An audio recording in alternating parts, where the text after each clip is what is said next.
oleme siin Ahja kaldal, ilusa paljandi ääres ja siin toimub meil siis kanuumatkad, mis on, võib öelda, et poole oma ajast vedame siin Ahja ääres, et võõrustades oma kliente ja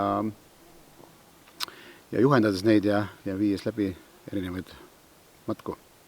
Meie klientideks kõige rohkem on 3 sellist segmenti. Kevadel ja suve alguses on siis kooli ekskursioonid ja klassiekskursioonid. Sekka siis ja suvel tuleb juba ettevõtete suvepäevi, kevadpäevi, sügispäevi, et kuidas keegi oma meeskonnaüritust veab ja siis 3. siis juuli-august on niisugune puhkuste laine, siis on valdavalt pered ja sellised seltskonnad, kes sõpruskonnad, kus panevad oma pundi kokku ja tulevad siis nautima Põlvamaa kaunist loodu. Kanuusõit kui selline on tegelikult üsna populaarne Eestis. Võib nii öelda, et iga eestlane peaks käima korra kanuumatkal. Ja Ahjajõgi ja Võhandujõgi, kus me neid matku korraldame, valdavalt siin, siis me kindlasti alati viime väga põhjaliku instruktaaži läbi, anname korraliku testitud varustuse ja siiamaani on meie matkad kõik turvaliselt ja õnnelikult lõppenud, kõik on väga rahule jäänud, et käivad nii lapsed omapäi klassiekskursioonidega alates 6. klassis saavad hakkama, et ei ole nagu sellist vaja põhjendamatut hirmu, et kanuumatk on midagi tohutut rasket või ohtlikku. Ja meie loodusmatkad on reeglina sellise loodushariduse ja loodusvaatlusega seotud, et meie sellist väga suurt ekstreemsust ei taga jää. Et siin ka inimesed sõidavad, vaatavad rahulikult ilusaid vaateid, naudivad kaunist Põlvamaa rohelist loodust ja tunnevad ennast hästi, et aja peale me ei sõida, kõik naudivad ja sõidavad omas tempos. Kuidas läheb? Väga hästi. Me proovisime kõik teie teooria läbi. Märja, kanuust välja pole veel pidanud tulema, aga muidu enam-vähem kõik teooria on enda naha peal ära praktiseeritud.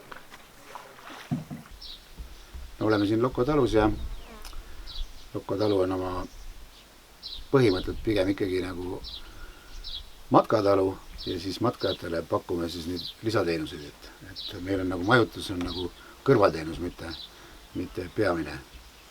Ja siis mis matkajatele vaja? Oleks pärast matka üks korralik saun vaja ja kõht täis sööta ja siis üks katusalune, kus saaks magada, et selline suund meil on võetud. Et lihtsalt pidutsejaid me siia sisse ei võta, et kui isegi keegi tahab sünnipäeva pidada, siis sünnipäeva saab ka matkates pidada. Et selline ülesehitus on siis meie turismitalul, jah. Ja puhkemajas siis on meil 20 kohta. Sauna teisele korrusele tegime see aasta ka jäpuke, mõned kohad juurde saab 5 lisakohta ja väliköök grillmaja, seal saavad inimesed mõnusasti aega veetud suvel ikka, et kes linnainimesed tulevad, on majas istutud küll, et pigem tahavad väljas olla, et siis sai selle eesmärgiga neile selline võdus koht tehtud sinna istumiseks ka. Lokko talu asub siis Põlvamaal, põhjapoolses servas, Ahja ja Vassepuuste vahepeal. Tartusse on meil 35 kilomeetrit, Põlvasse 25, et selles mõttes siuke paras ligipääs mõlemasse linna ei ole väga kaugel ka. Samas oleme suhteliselt eraldatud ikkagi, et ümberringi väga suurt melu ja palju rahvast ei ole, et välismaalased on siin käinud, istuvad terrassile ja küsivad, kus on järgmine maja, et teil on nii vaikne siin.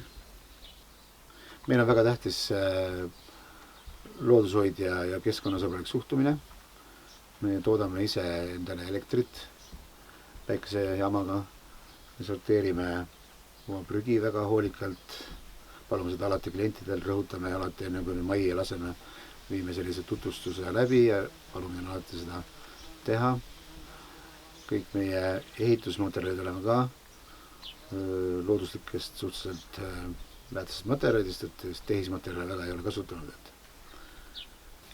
Meie kohta rohkem infot leiavad siis meie kodulehtedelt, meil on 2 kaubamärki, üks on lokko.ee ja teine on kanuumat.ee.